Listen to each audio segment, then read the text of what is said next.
Newsletters. So this is part where we look at some of how our channels have actually been doing. Our newsletter audience has been staying quite steady. I've been getting newsletters out probably every 2 to 3 months. I need to really pick that up a little bit. I'd like to get it out monthly, but mostly monthly newsletter would be great too. So our latest newsletter, we featured that the conference was coming, that the awards are back this year, that our haiku promotion is also out. We have a theme for that. Talked a little bit about the drought campaign, and then we like to feature other opportunities and things like job listings and funding opportunities. So if we look at, our newsletter, so this is our audience for CUF here. I've got 2 audiences now running in our MailChimp software. So we had a sign-up form on Invest from the Ground Up that was for Amplify volunteers and people wanting to know more about that program. So we have those in 2 different audiences. This is how our MailChimp tends to work. So our main CUF audience remains fairly steady. So we tend to be, I guess, picking up enough new people as people, retire, move on, and move off our email lists. But what you can see down here, and this is actually quite good when you look at MailChimp's comparison with other nonprofits, is that people often, more than a quarter of our audience, does open our emails often. So that's good, 27%. Then we have sometimes at 21. So about half of our audience is actually seeing our emails and opening them to read them. So that's great. The other half do so rarely. So that's one area I'd like to pick up there, is a little more engagement on our newsletters. So here's the Amplify audience, and as you can see, because we did the event in March, it stayed quite constant after March and really had that steep growth in January and February and early March of volunteers signing up. So this is purely for volunteers from Amplify.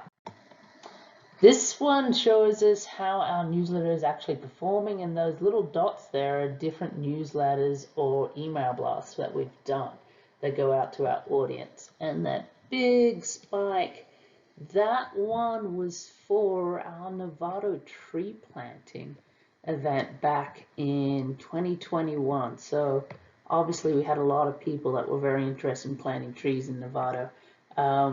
Or it could just be that we targeted that just to that region and therefore got better result of people both opening and then clicking through on content within our newsletters. So MailChimp, let me come back here.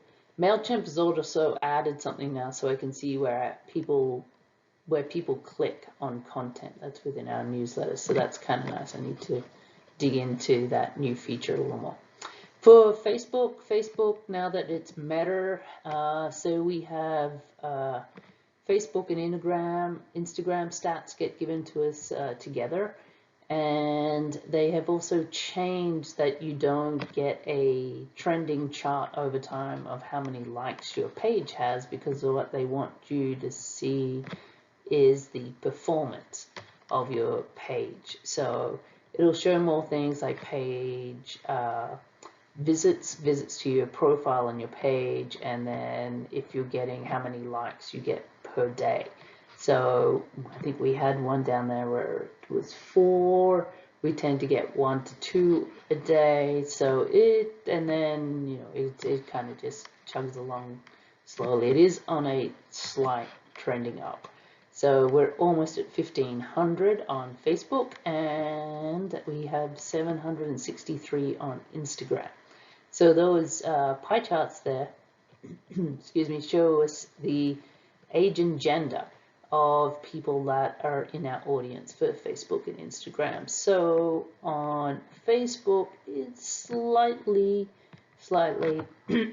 towards men at 50.3%, whereas on Instagram it's 52.3% women that follow us. And you can see it's kind of Gen X and that 35 to 44 millennials, Gen X there on Facebook. And then we have younger folks over on Instagram, which is great. So anyone from 25 up to about 45 there. So that's good to see. So we're getting some engagement there. So for our website, I tend to do these. I have a stats report that runs on the back end of both of our websites. Excuse me. So this is showing for the last year, so from beginning of June to the end of May this year. So sessions when a person comes on is actually moving around on the website, so and that's more than one page that they can visit in a session. Visitors show you who complete one session, who come on and do a minimum of one session. And then we have number of page views. So we're actually not doing too bad. It's been up, so that's good. And one of the things to look at though, that is usually a good indicator, is the average time on site. So that's down to 47 seconds. So it was up to almost 2 minutes last year. So that part of that is because people are coming on and we have shorter pages of content that we're linking them to.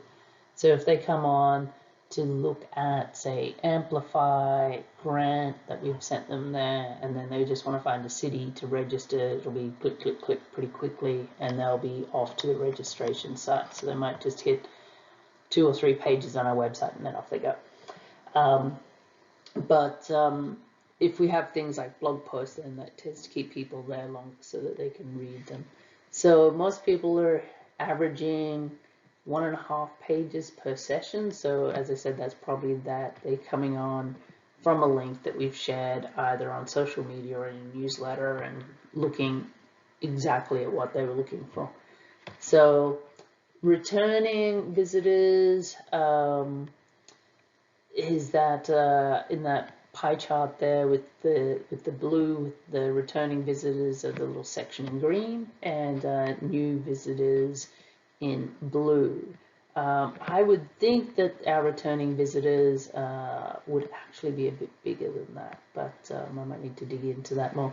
And then my face is actually covering it over, but we also get a report on what type of devices people are coming to our site on. So it's mostly desktop, and that's not surprising considering we tend to skew more towards people in government, city officials, other non-profits, and so I think people at work more than just your normal household type user.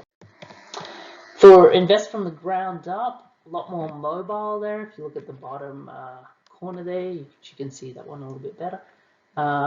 Again, they're new versus the returning users. Most users are new. A little bit longer time on the site there, so 1 minute 9 seconds, so that's good.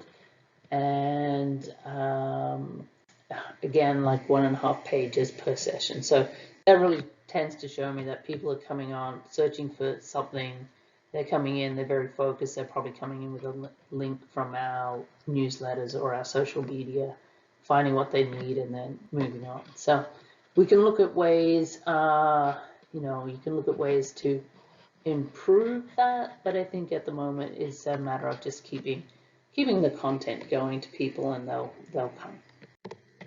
So that's it, guys. That's the end of my reports, my little recording. I hope everyone's having a good time, and enjoy the rest of your meeting.